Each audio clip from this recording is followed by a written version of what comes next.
అందరికీ నమస్కారం. నేను మీ సందీప్ శృంగారపాటి.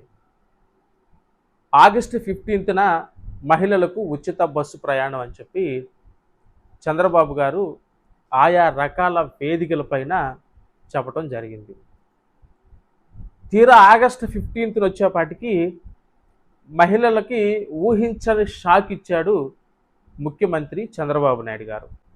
రాష్ట్రంలో ఎటువంటి షరతులు లేకుండా మహిళలకి ఉచిత బస్ సౌకర్యం అని చెప్పి తీరా ఇప్పుడు వచ్చేసరికి ఆర్టీసీ 16 రకాల సర్వీసులుంటే కేవలం 2 సర్వీసులకు మాత్రమే ఉచిత బస్ ప్రయాణం.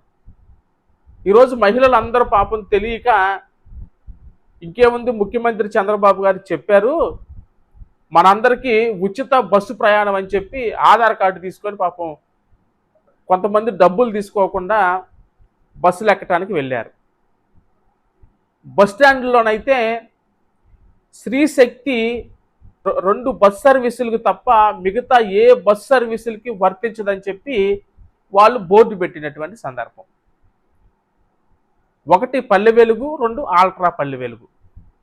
మిగతా 13 రకాల సర్వీసులకి అసలు ఈ స్త్రీశక్తి వర్తించదని చెప్పి ఆర్టీసీ అధికారులే చెప్తుంటే మహిళలు తిట్టుకుంటా మనల్ని మోసం చేశాడు ఈ బాబు అని చెప్పి తిట్టుకుంటా మహిళలు ఇంటికి వస్తున్నటువంటి పరిస్థితిని ఈరోజు రాష్ట్రంలో మనం చూస్తూ ఉన్నాం.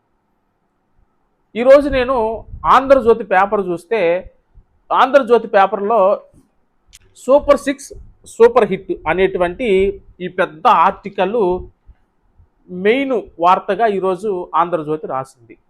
అది చూశాక అసలు కాస్తన్న దేవుడు వీళ్ళకి అసలు సిగ్గు శరం ఏమన్నా పెట్టాడా?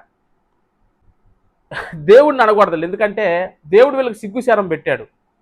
కానీ వీళ్ళే ఆ సిగ్గు శరం వదిలేసి తిరుగుతూ ఉన్నారు.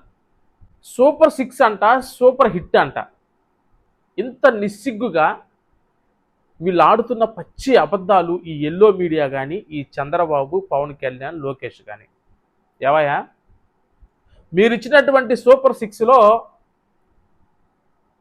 ఫస్ట్ 1 ఏంటంటే 20 లక్షల మందికి ఉద్యోగ అవకాశాలు, లేదా నెలకు 3,000 చొప్పున నిరుద్యోగ భృతి. అయిపోయిందా ఈ సూపర్ 6లో? ఇది అయిపోయిందా? 20 లక్షల మంది యువతకు ఉద్యోగాలు ఇచ్చేశారా? లేకపోతే నిరుద్యోగ భృతి కింద 3,000 ఇస్తా ఉన్నారా? అసలు ఏమైనా సిగ్గుసారం ఉందా మీకు? అసలు మీరు రాసే రాతలకు కానీ, వేదికల మీద మీరు చెప్తున్నటువంటి అబద్ధాలు, ఇక్కడ నేను వీళ్ళకి ఒకటి చాలా స్పష్టంగా చెప్పదలుచుకున్నా. మీరు చెప్తున్న అబద్ధాలు, మీరు రాస్తున్నటువంటి రాతలు, ఈ కల్పనా కథలు, ఈ బూటకపు మాటలు ప్రజలేదో నమ్ముతున్నారని మీరు భ్రమపడుతున్నారు అంతే. ప్రజలు నవ్వుకుంటా ఉన్నారయ్యా మీరు చెప్పే అబద్ధాలకి, మీరు చేసే చేష్టలకి ప్రజలు నవ్వుకుంటా ఉన్నారు. ప్రతి నెల ప్రతి మహిళకి 1,500 చొప్పున ప్రతి మహిళకి ఇస్తామన్నారు. ఇచ్చారా? ఇవ్వలేదు. కానీ సూపర్ 6 మాత్రం అయిపోయిందని చంద్రబాబు చెప్తాడు. సూపర్ 6 సూపర్ హిట్ అని చెప్పి ఎల్లో మీడియా ఓదర కొడతా ఉంటుంది. చంద్రబాబు మాత్రం సూపర్ 6 ఇచ్చేసాను, అయిపోయింది. ఎవరైనా సూపర్ 6 గురించి మాట్లాడితే నేలకు పోస్తానంటాడు, నేలకు మందం అంటాడు. అంటే బెదిరిస్తారు వీళ్ళు. అంటే ఎవరు మాట్లాడకూడదు, ఎవరన్నా మాట్లాడితే మీకుందే అని చెప్పి ముందే వార్నింగ్ ఇవ్వటం అనమాట. రైతన్నలకి 20,000 రూపాయల చొప్పున ఇస్తామన్నారు. ఏమీ లేదు, అసలు ఆ ప్రస్తావనే లేదు.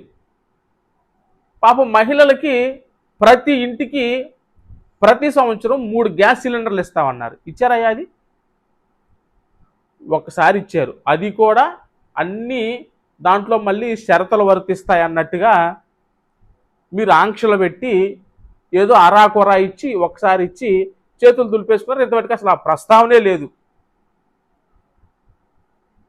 చంద్రబాబు గారు, లోకేష్, పవన్ కళ్యాణ్ వీళ్ళు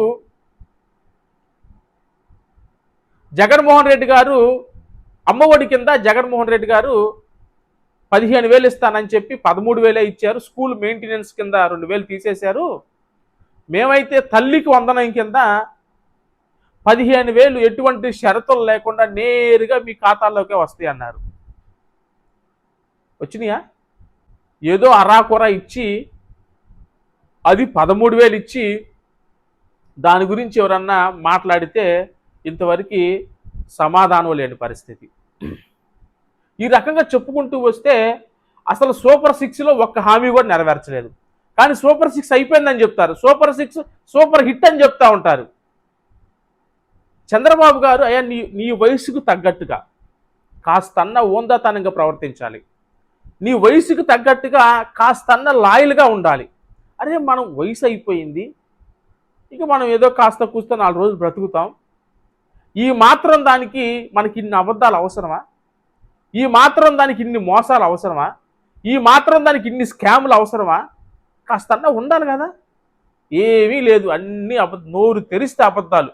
అసలు ఆయన వయసుకు తగ్గట్టు ఎంతన్నా ప్రవర్తించడం, ఇవన్నీ ఏమీ చేయకుండా ప్రజలను డైవర్ట్ చేయడానికి ఏదో ఒకటి తీసుకొచ్చి, ఏదో జగన్మోహన్ రెడ్డి గారి టైంలో ఏదో జరిగింది, అది జరిగింది, ఇది జరిగింది, మళ్ళీ ప్రజలను డైవర్ట్ చేసేటువంటి ఏదో ఒక వార్త తీసుకొచ్చి మళ్ళీ ఏదేదో అడావుడి చేసి ఏదో గందరగోళం చేస్తారు. చంద్రబాబు గారు మీ వయసుకి ఇది తగింది కాదు.